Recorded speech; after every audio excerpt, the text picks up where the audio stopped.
There was very little movement in the charter market between 2019 and 2020, with only one charter actually changing teams. That was the number 38 Front Row Motorsports charter that was leased to the number 53 Rick Ware Racing team.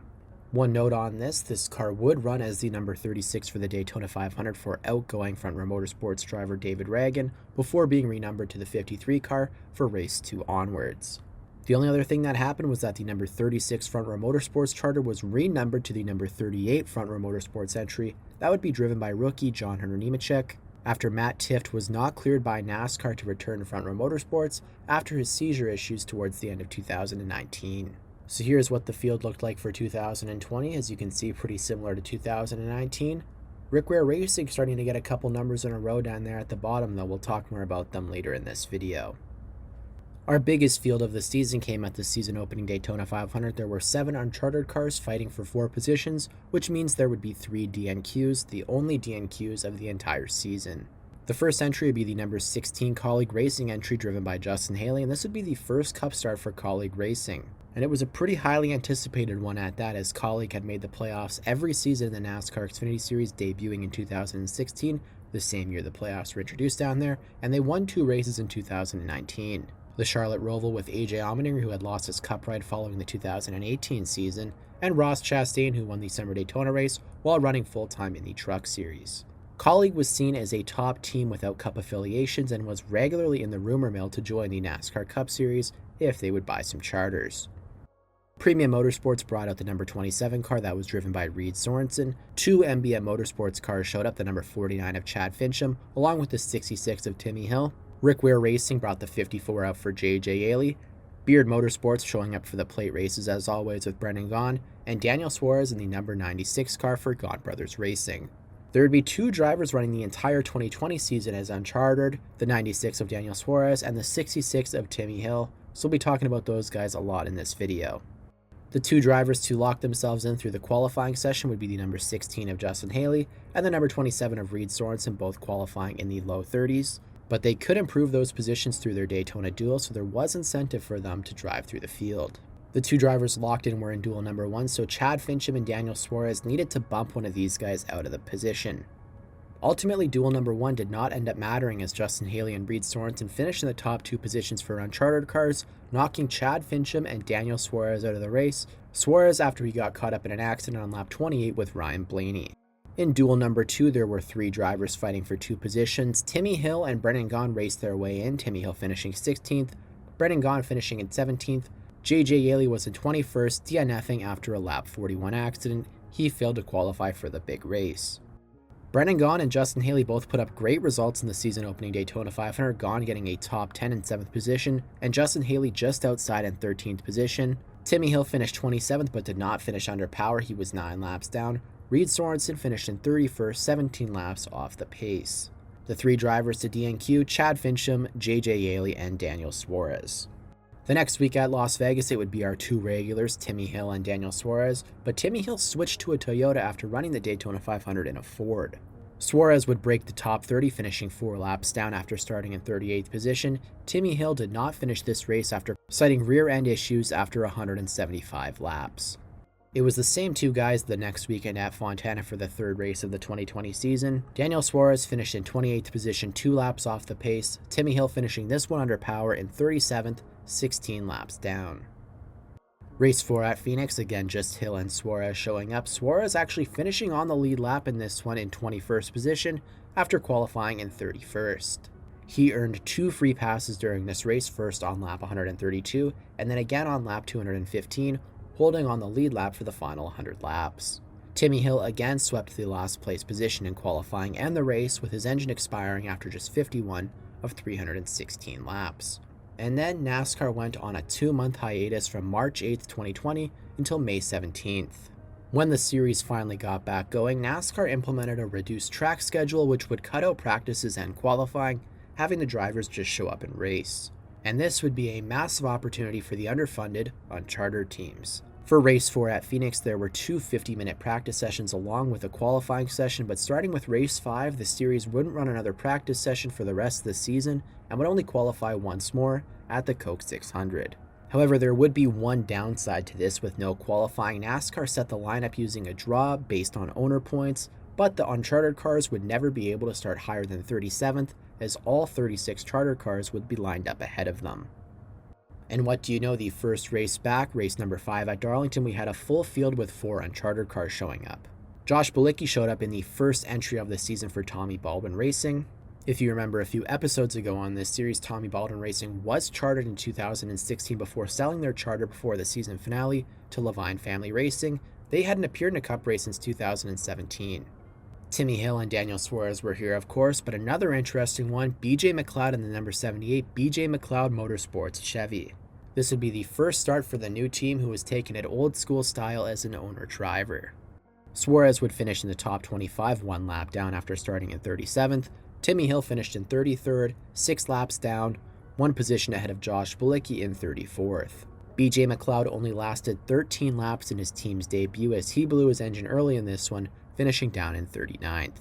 There's one other thing I want to note here. During the hiatus, Rick Ware Racing bought Premium Motorsports and renumbered their charter number 52 entry to the number 27. The 27 would run the remainder of the season, with Reed Sorensen's entry at Daytona being the only time it was unchartered. Just 3 races later, we were back for race 6 of the season, again at Darlington. 3 unchartered cars showing up for a 39-car field: Timmy Hill, BJ McLeod, and Daniel Suarez. Suarez again finishing just 1 lap down in 27th position. Timmy Hill a little bit better this week, only 4 laps down.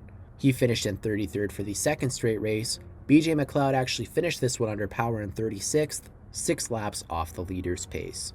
4 days later, it was the Coca-Cola 600 at Charlotte, and again we had a full field. The reliable J.J. Yaley making his appearance in this series. He was in for Tommy Baldwin Racing. One other thing I wanted to note here was that BJ McLeod switched to a Ford after running a Chevy in the 2 Darlington races. Suarez would again finish inside the top 30 in 28th position, 6 laps off the pace. McLeod 32nd, 12 laps down. Timmy Hill in 34th, minus 15.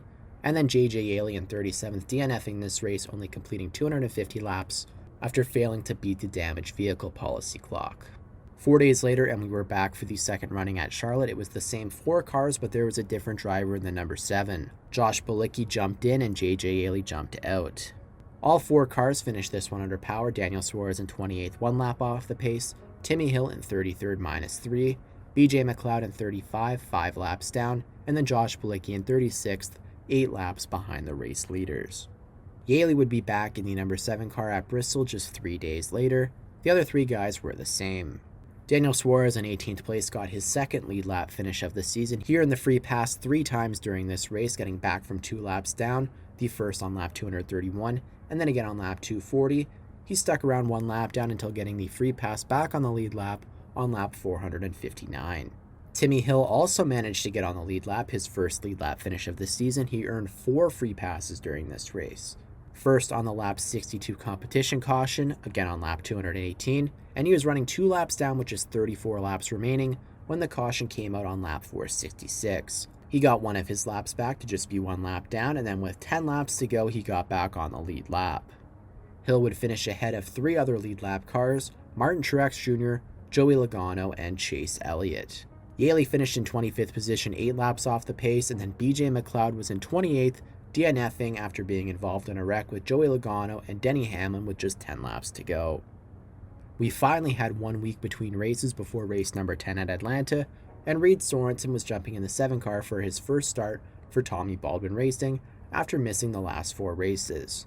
After qualifying his way into the Daytona 500 in the number 27 for Premium Motorsports, he ran races 2 through 5 in the Spire number 77 entry, getting a best finish of 29th at Darlington. The 66, 78, and 96 were all the same, but BJ McLeod was back in a Chevrolet. He would run a Chevy for the rest of the 2020 season. It was a tough day for these guys with the high tire wear. Daniel Suarez finishing in 31st, 9 laps off the pace. He was the top uncharted car. Reed Sorensen, the only other guy to finish under power. He was in 37th, 15 laps down. Timmy Hill finished in 39th, DNFing after an electrical issue on lap 259. BJ McLeod finished in last place, also DNFing after a clutch issue on just lap 3 of 325. 3 days later, we were at Martinsville, and just 3 cars showed up for this one. Reed Sorensen was back in the number 7. Timmy Hill, Daniel Suarez, BJ McLeod did not make the trip to Martinsville. Daniel Suarez was the only driver to finish under power in 27th place, 6 laps off the pace. Reed Sorensen finished in 38th, DNFing after electrical issues after 295 of 500 laps. Timmy Hill in 39th had a fuel pump issue on lap 105. For the first time since race number 4 at Phoenix, it was just Timmy Hill and Daniel Suarez to show up. This race just 4 days after that Martinsville race. Suarez came home in 31st, 4 laps down. Timmy Hill in 34th, 10 laps off the pace. We did have a full field the next weekend at Talladega though. Brennan Gaughan and Beard Motorsports showing up for the first time since the season opening Daytona 500 where they got a top 10 finish. Timmy Hill in the 66. For the first time, BJ McLeod Motorsports had a different driver other than BJ McLeod. Garrett Smithley jumped in the number 78 car. This is his first appearance in this video, but far from his first appearance in 2020. Smithley had raced in 10 of the first 12 races of the season, only missing the season opening Daytona 500 and last weekend's race at Homestead. In those 10 races, he ran 3 different cars for 2 different teams, the 51 and 53 for Rick Ware Racing, as well as 2 races in Spire's number 77. Gaughan could not replicate his heroics of the Daytona 500, but managed to finish on the lead lap in 21st position. Suarez was 1 lap down in 28th, Timmy Hill and Garrett Smithley both 6 laps down, 33rd for Timmy Hill, 34th for Garrett Smithley. 5 days later, we were at Pocono for race number 14. Tommy Baldwin Racing was back, Josh Bilicki behind the wheel of the number 7, and BJ McLeod jumped back into his own car in the number 78. Suarez the only driver to break the top 30, he was 28th 2 laps down. Josh Bilicki came from last place on the starting grid to a 32nd place finish 5 laps off the pace. Timmy Hill also 5 laps down, he finished in 35th. BJ McLeod the only Unchartered car not to finish under power, he DNF'd after having a transmission issue on lap 36 of 130. We were racing again the next day for the second part of the Pocono doubleheader, and it was the same 4 drivers in the same 4 cars. Suarez finished in 26th after starting in 28th where he finished the previous race. He was still 1 lap down though. Timmy Hill also breaking the top 30 in this one, he finished in 29th. Josh Bilicki was in 34th 4 laps down. BJ McLeod 37th 7 laps down, all 4 cars finishing under power. 1 week later, we were at Indianapolis, and again it was the same 4 drivers in the same 4 cars for the 3rd weekend in a row, giving us another full field. Suarez having a great run, breaking the top 20, finishing 1 lap off the pace. Also 1 lap down with his best run of the season was BJ McLeod, finishing in 22nd position, his team's best finish of the year. Josh Bilicki broke the top 25, 3 laps off the pace. Timmy Hill in 29th, 8 laps down. All 4 guys getting inside the top 30, a great race for all 4 Unchartered entries. But that momentum did not carry to next week as it was just Timmy Hill and Daniel Suarez showing up at Kentucky Speedway. Daniel Suarez was back on the lead lap in this one, finishing in 26th position. He just got this though, getting the free pass on the caution with 5 laps to go. That led to the restart that led to Cole Custer's crazy unexpected victory. Timmy Hill was in 37th after starting in 38th. He DNF'd in this one, having electrical issues after 170 of 267 laps. We were back to a full field the next weekend at Texas for race number 18. Reed Sorensen in the number 7 for Tommy Baldwin Racing, and BJ McLeod in the 78 was back. Suarez would finish in 23rd position, 5 laps off the pace. Reed Sorensen came from 40th place on the starting grid to break into the top 30 in 28th position. He was 12 laps down. BJ McLeod in 33rd, he was 16 laps off the pace. Timmy Hill, the only Unchartered car not finishing under power, in 36th position, he DNF'd after an electrical issue on lap 254. Race 19 at Kansas was just 4 days later, giving us a Thursday race, and it was the same 4 guys as the previous weekend. Suarez breaking the top 20 for just the 2nd time this season, finishing on the lead lap again. He got the free pass, which is 31 laps to go. He was the only one to finish under power, Reed Sorensen finishing in 31st. Suarez was the only Unchartered car to finish under power, Reed Sorensen in 31st. He DNF'd after 216 laps with an electrical issue. Timmy Hill had an electrical issue for the 3rd week in a row after 116 of 267 laps. BJ McLeod in the 78 car only lasted 66 laps, exiting the race due to a rear gear issue. The next race was a week and a half later for a quote-unquote summer break, the longest break these guys had with the condensed schedule. But the break did not bring us any more entries, just Timmy Hill and Daniel Suarez showing up to New Hampshire. Suarez finished in 26th, 2 laps off the pace. Timmy Hill in 33rd, 7 laps down. The next weekend at Michigan, the number 7 for Tommy Baldwin Racing was back, but we have another guy making his first appearance in this video, Joey Gase. However, this was not his first start of the season. Gase had started all of the first 20 races across Rick Ware Racing's number 51 and 53 entries, running in a Ford and a Chevrolet in both rides. Suarez finished in 24th on the lead lap, and for the first time this season, he did not have to use the free pass. Timmy Hill was in 33rd, 2 laps down. Joey Gase only lasted 58 laps, DNFing due to a transmission issue. The next day, it was the same 3 cars, but the number 7 had a driver change from Joey Gase back to Josh Bilicki. Suarez finished in 26th place for back-to-back lead lap finishes, however this time he did get a free pass on the caution at the end of stage 1. Josh Bilicki finished in 33rd, 4 laps down, Timmy Hill in 35th, 6 laps off the leaders. One other note I wanted to make about this weekend is that the chartered number 77 entry driven by Reed Sorensen was renumbered to the number 74 and given a fake paint scheme with a fake company, which was to be recorded for a Netflix original series called The Crew, starring Kevin James. Now, the show was not renewed, so there was only 1 season of the show, only 10 episodes of it exist, but it was interesting enough to see the crossover between a sitcom and NASCAR. I'm pretty sure you can still watch this on Netflix if you're interested. The next weekend, we were back at Daytona, but we weren't on the oval for the first time in NASCAR Cup Series history. They were racing on the Daytona road course in a points-paying event. Just 3 entries for this one, Brennan Gaughan in the number 62, and this was a pretty interesting entry, as this would be the first time that Beard Motorsports would ever race in a non-drafting style event. Gaughan wasn't known as a road course ringer, but he did have a win in the O'Reilly Series at Road America back in 2014 for Richard Childress Racing.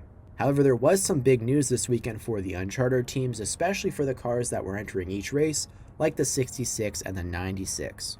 NASCAR changed the format it used to determine the starting grid away from the random draw to a metric-based system that used the following 3 considerations. This meant that Unchartered cars were finally able to start higher than 37th, making staying on the lead lap during the first run of the race a little bit more doable. Suarez would convert that and finish on the lead lap for the 3rd race in a row in 27th position. Of course, it was a 3.6-mile road course with stage cautions, but still impressive to get a lead lap finish nonetheless. Timmy Hill was also on the lead lap in 29th place after starting in 37th. However, the universe did not like that the number 62 Beard Motorsports entry was not racing in a plate race. He DNF'd due to a transmission issue on lap 1 of 65. We had a full field the next weekend at Dover. The number 7 Tommy Baldwin Racing entry was back, Garrett Smithley behind the wheel this weekend, and BJ McLeod was back in his number 78. Suarez finished in 30th position 5 laps down after starting in 28th. Timmy Hill in 34th, he was 13 laps off the pace. The other 2 drivers not finishing under power, Garrett Smithley DNFing after battery issues on lap 241 of 311. BJ McLeod DNF citing handling issues after just 166 laps. We were racing again the next day, the second part of the Dover doubleheader, and this would be the final weirdly scheduled race of the season. We were about to enter the playoffs, so the teams got back to the 1 week between races to prepare everything. It was the same 4 drivers as yesterday, Daniel Suarez again breaking the top 30, 28th position 2 laps down. BJ McLeod almost breaking into the top 30, finishing in 31st after coming from dead last. He was 8 laps down. Garrett Smithley in 35th, he was 15 laps off the pace. Timmy Hill in 36th, DNF'd after his engine expired after 252 of 311 laps. For the regular season finale, we again had a full field, but instead of the number 78 BJ McLeod Motorsports entry, Beard Motorsports was back in their number 62 car. Brennan Gaughan, of course, behind the wheel. The number 7 Tommy Baldwin Racing entry was here for the 2nd weekend in a row, but it was Josh Bilicki instead of Garrett Smithley. Brennan Gaughan would come from dead last on the starting grid to finish inside the top 10 for the 2nd time this season. He came home in 8th position.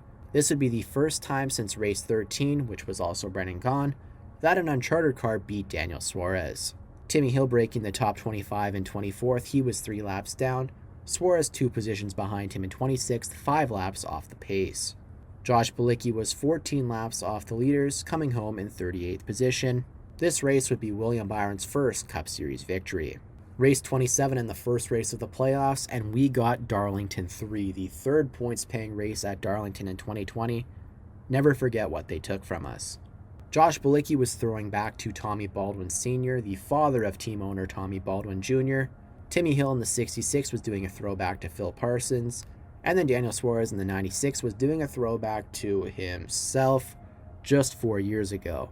He threw back to his 2016 Xfinity Series championship winning scheme. This one really strikes me as a, hey guys, remember I just won that Xfinity Series championship, I can run a good car, get me out of this Unchartered entry. After racing for Joe Gibbs Racing and then one quick year at Stewart-Haas Racing where he finished 17th in points, the best of the rest of the drivers who didn't make the playoffs, before moving to the number 96 car this year. Suarez would finish in 25th position 3 laps down. Josh Bilicki also finishing under power, he was 32nd. Timmy Hill did not finish this race, DNFing due to overheating issues after 297 of 367 laps. The next race at Richmond, it was just Timmy Hill and Daniel Suarez. Suarez finishing in 29th position, 4 laps down after starting in 28th. Timmy Hill finishing last in 38th after starting in 37th. He DNF'd with rear hub issues after 100 of 400 laps. Race 29 brought us to the Bristol night race, and we again had the full field. Josh Bilicki and Tommy Baldwin Racing's number 7 car, and then Garrett Smithley jumping back in the number 78 for BJ McLeod Motorsports. Suarez finished in 26th, 5 laps down. Garrett Smithley 32nd, 64 laps off the pace. The other 2 drivers getting DNFs, Timmy Hill finishing in 37th after steering issues on lap 313. Josh Bilicki only made it 74 laps before fuel pump issues knocked him out of this one. Race 30 at Las Vegas, and for the first time since the Daytona 500, 2 MBM Motorsports cars showed up, with the number 49 of Chad Fincham back after failing to qualify for the Daytona 500. It would not be successful though, as the number 49 car only lasted 19 laps before DNFing with overheating issues. Suarez started and finished in 29th position, he was 3 laps down. Timmy Hill also DNFing in this one, rear end issues after 160 laps, giving a double DNF to MBM Motorsports. We were at Talladega the next weekend, and this was the first time since the charter system's creation in 2016 that there was not a full field at a Daytona or Talladega race, which I found pretty shocking. Brennan Gaughan was back in Beard Motorsports' number 62 car. Timmy Hill was in the 66 as always, but he was in a Ford for the second and final time this season, the first since the season opening Daytona 500. Who knows what the deal was there? They were primarily running Toyotas this season. Maybe they just had some Ford bodies that they didn't mind getting destroyed at these plate races.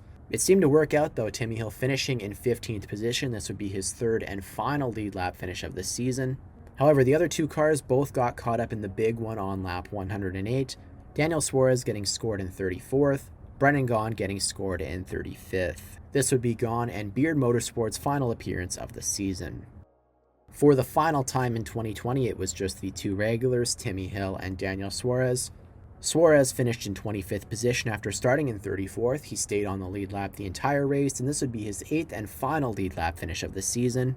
Timmy Hill was not as lucky after a solid 27th place starting spot, came home in 38th, DNFing with an engine failure after 57 of 109 laps. Back to a full field the next weekend at Kansas, Josh Bilicki in the 7 for Tommy Baldwin Racing, and the 49 car, the second MBM Motorsports entry, showing up again with Chad Fincham. Fincham still unable to complete a race, though he finished in 39th, DNFing with a transmission issue after 154 of 267 laps. Suarez started and finished in 27th, he was 2 laps off the leaders. Timmy Hill 34th, minus 11. Josh Bilicki 1 spot behind him in 35th, he was 13 laps down. It was the same 4 drivers the next weekend at Texas. This would be the final 40-car field of the 2020 season. Suarez in 28th position, 6 laps down. Josh Bilicki 29th, 8 laps down. Timmy Hill in 30th, 9 laps down. 3 guys breaking into the top 30. Chad Fincham not able to do that. He finished in 39th position after starting in last. But for the first time, the number 49 car finished under power. He was 24 laps down. In the penultimate race of the season, the number 49 car dropped out. It was just Josh Bilicki, Timmy Hill, and Daniel Suarez. Suarez finished in 27th place for the 3rd race in a row. Timmy Hill again breaking the top 30 in 29th place. Suarez was 3 laps down, Timmy Hill 5 laps down, Josh Bilicki 10 laps down. He finished in 32nd. It was the same 3 cars for the season finale at Phoenix, but it was Garrett Smithley instead of Josh Bilicki and Tommy Baldwin's number 7. Suarez finished in 31st position, 6 laps off the pace. Timmy Hill 36th, minus 24 from the leaders. Garrett Smithley one spot behind him in 37th. He DNF'd with a rear end issue after 261 of 312 laps. Suarez dominated these guys all season long, getting 32 out of 36 Top Car honors, beaten 3 times by Brennan Gaughan, all 3 of those coming at plate racing tracks, and then Timmy Hill getting 1 that came at the Fall Talladega race. So Suarez was only able to be beaten on the drafting style tracks, which I think says a lot to how that 96 car performed their first time running the entire schedule. As we take a look at the owner points, the Gaughan Brothers Racing number 96 car finished 31st in the owner points with 365 points. Despite failing to qualify for the Daytona 500, they finished ahead of 6 full-time chartered teams. They were almost 100 points ahead of 32nd place Premium Motorsports, the number 15 car. They were ahead of all 3 Rick Ware Racing affiliated cars. They were ahead of the number 77 Spire Motorsports car, as well as the number 00 for Starcom Racing. In fact, they weren't the only unchartered car to place ahead of a chartered team. The number 66 MBM Motorsports car finished ahead of the number 51 Pettyware Racing entry. The 66 with 164 points, the 51 with just 133. Tommy Baldwin Racing finished 39th with 107 points through 22 attempts. Despite only 5 attempts for the number 62 Beard Motorsports entry, they were 40th with 78 points. 41st was the number 78 BJ McLeod Motorsports entry. They had 56 points through 15 attempts. Colleague Racing getting almost half those points in just one race, the Daytona 500 with Justin Haley, in their number 16 entry. 43rd was the number 27 Premium Motorsports entry, this one also only running in the Daytona 500, earning 6 points. The number 49 MBM Motorsports entry only managing 4 points in 4 attempts. 3 starts, of course, DNFing at the Daytona 500. And the number 54 Rick Ware Racing entry, 0 points, 1 attempt, also DNQing in the Daytona 500. The 2 teams that ran the entire schedule unchartered had different paths going into 2021. The 96 car would lose Daniel Suarez and they would only run 9 races in the season. The number 66 MBM Motorsports car, though, actually tried to purchase a charter. You can take this at face value, but allegedly MBM Motorsports offered Germain Racing more money for their number 13 charter, but they ended up selling it to someone else that NASCAR had a little bit of say in. We'll talk more about that in the 2021 episode. Thanks for watching.